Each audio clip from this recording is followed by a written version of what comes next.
Hello, and welcome to Unity Center of Peace. I am Reverend Victoria Loveland Cohen, the senior minister here. And while our world is dealing with the current coronavirus pandemic, our offices remain closed and our services have moved online. You can find our Sunday celebration service live streaming on Facebook every Sunday morning at 11 o'clock. You would just go to Facebook and then our page, Unity Center of Peace, to find it. Or just click on the link that is listed on the home page. In the meantime, I invite you to view this time as a sacred time out.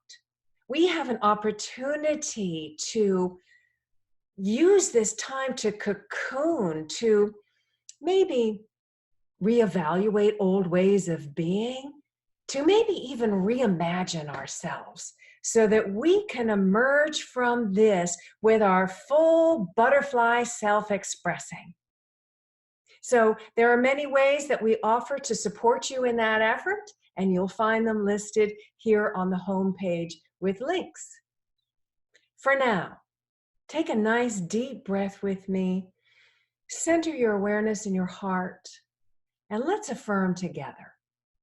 Centered in love, I am at peace.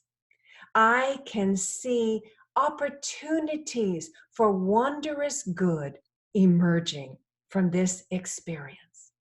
And so it is. Peace and blessings.